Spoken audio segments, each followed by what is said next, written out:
Hello, today I'm going to be looking at the albums of Miles Davis, specifically the electric albums from the late 60s and early 70s. Now Miles occupies a very special position in the history of music in that he changed the course of music several times, from his work with Charlie Parker in the 1940s in the bebop era to inventing cool jazz with the album Birth of the Cool, inventing modal jazz with the albums Milestones and Kind of Blue. He's worked with Gil Evans, introduced Spanish influences into music, and the classic quintet with Herbie Hancock, Wayne Shorter, Tony Williams and Ron Carter really pioneered the sort of time no changes approach to jazz. He's not the only person to do that, but Miles's position in music was such that he really brought these ideas to the mainstream often, and he also did them very well. That's the most important thing. You'll often find musicians doing the same sort of thing, but Miles is able to really crystallize certain ideas and make them work. And this is really true of the electric albums in the late 60s and early 70s. I'm going to be starting with In a Silent Way from 1969. That's a great starting point for the electric albums. There's a couple of albums before that. Fida Kilimanjaro is one. Also Miles in the Sky, where he's introducing electric pianos and guitars. Those albums are really great. In fact, I prefer those two albums to In a Silent Way. Fida Kilimanjaro is an absolutely incredible album where he's really pushing the boat out with the use of straight time, almost like rock beats, and also electric instruments. So it's if we look at this album here, I'll just grab it. I've got the box set here, which has got also all the outtakes. I'm going to be talking about that. In a Silent Way, right? If you're looking for the birth of fusion, it's not that sort of an album. It's a lot more ethereal. It's probably had its influence as much on ambient music as it has on fusion. But there are some straight rock beats in there. There's it's basically two compositions which occupy a whole side on the vinyl. So you sort of 15-20 minute tracks. They're thematic, you know. That you could hear the influence on progressive rock almost in the way that they're structured. At this time, Miles is sort of going into the studio, and this is a real feature of all these albums. And there's a ton of improvisation. He's got some of the best musicians in the world, but he's put them in situations where they're almost quite confused and they don't know what's going on. With In a Silent Way, he'd bumped into a guitarist, John McLaughlin, just before the sessions and said, "Do you want to come down, you know, and have a look what's going on?" So he comes down, and John McLaughlin finds himself in a recording session. And he's been given some chords to play. It's actually the chords to In a Silent Way, which is written by Joe Zawinul, which is a ton of really difficult chords. And as he sits down to play, Miles sort of goes over and says, "You see those chords there? I want you to play all those chords with just one chord." And John McLaughlin, in this state of confusion, starts to strum something, and he looks up and the red light is on. And they're recording the take that has become the classic In a Silent Way. And I think this is a technique Miles uses a lot, and it's really interesting to hear. This is why the box sets are really interesting, because you hear the original jams. His producer, Tio Macero, was very clever in actually editing the takes together. This really preempts what happens with computers now. I mean, most musicians now are quite used to improvising, coming up with some ideas and then creating loops and creating sections and then editing them together. But you really see that start to emerge on this album. For me, it's not like the fierceness and brutality and intenseness that you get with a lot of early jazz fusion with the Mahavishnu Orchestra, Weather Report and all those sort of bands. That's not on here. This is a very relaxed album. And we don't see that sort of playing until we come to the follow-up, which is this double album, Bitches Brew. Again, I've got the box set.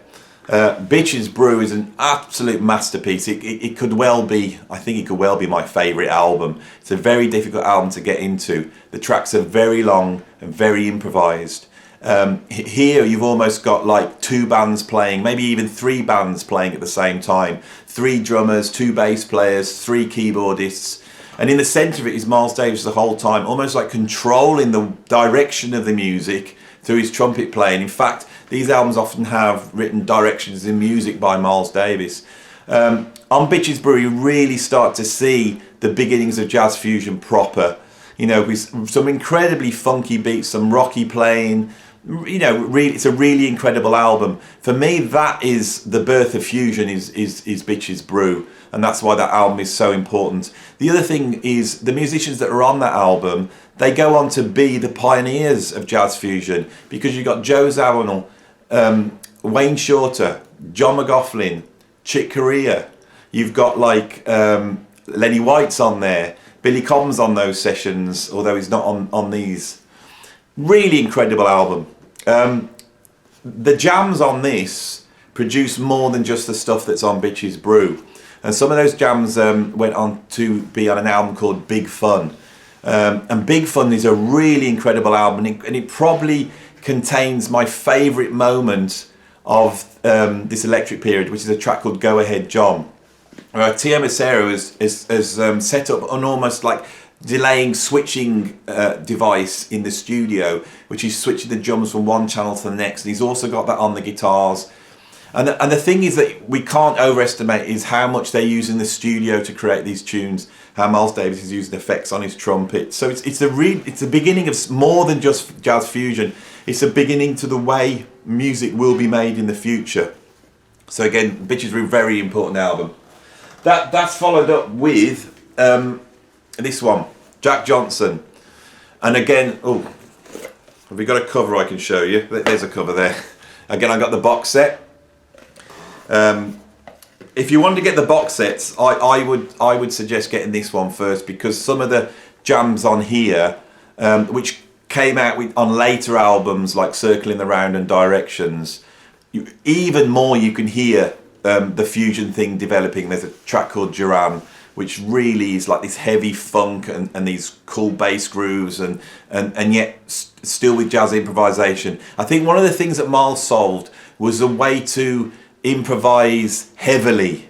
You know, I think a lot of the fusion beforehand had been musicians just cranking out a rocky beat or a funky beat and then just soloing over the top, and the jazz musicians couldn't express themselves as much in that simplified format, you know, where the chord changes were simpler, and so you don't really feel the expressions there that's in jazz. Miles sorts of solves this on these albums. Jack Johnson's famous, of course, for the opening section, and that's one of the things I would say about Jack Johnson.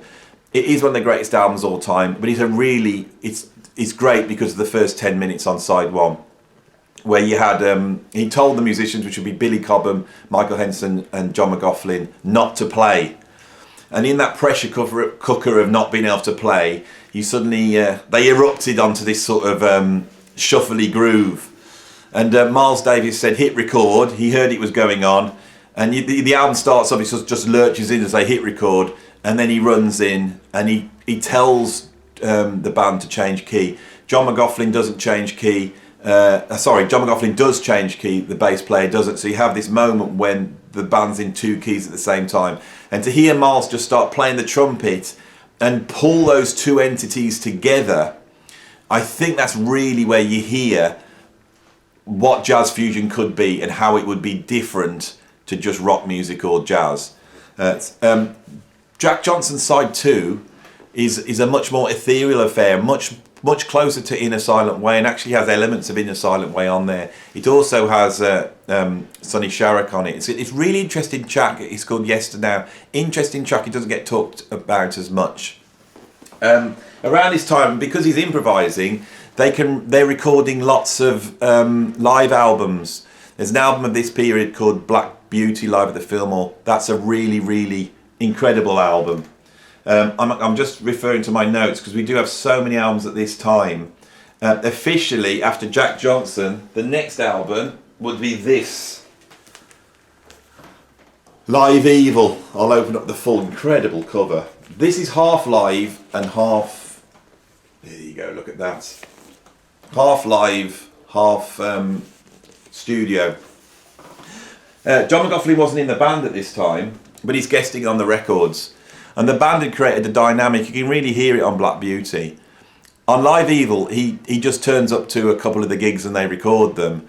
And John McLaughlin's influence on that really almost like destabilised the band, but it pushes it to a point which is quite incredible. The live stuff on here is so dark and energetic. It's one of my favourites of the electric albums, post Bitches Brew by Miles.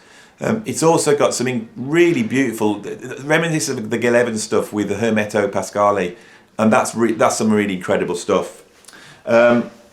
After Live Evil, the next official studio album is On the Corner, which is basically, it's gone even funkier. I think he'd start to hear what was going on in jazz fusion and the way the funk had come in, and I think Miles saw what he was doing as having some sort of commercial potential. So what you've got on the corner is long jams that have been cut up into sort of 4 or 5 minute sections. I don't know if he thought they were radio friendly.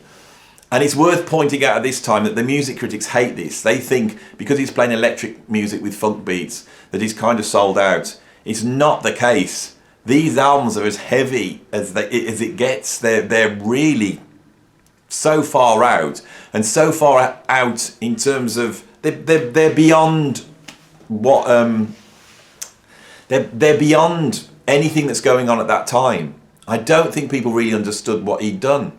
You don't hear the influence really cropping up until the early 90s, after dance music's happened, that you get like sort of trip hop and drum and bass start to sound like some of the things that Miles was doing at this time.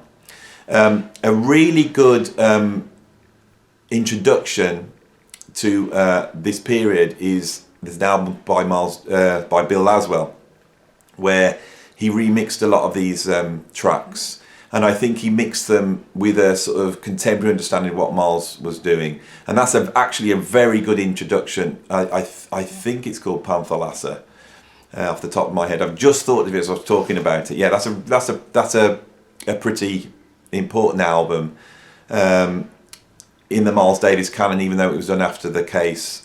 Really good introduction to what was going on at that time.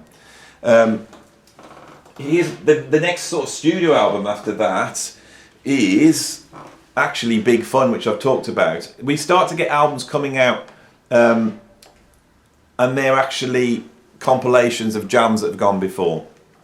But this one here, which is called Get Up With It, spans a sort of recording period of 1970 to 1974.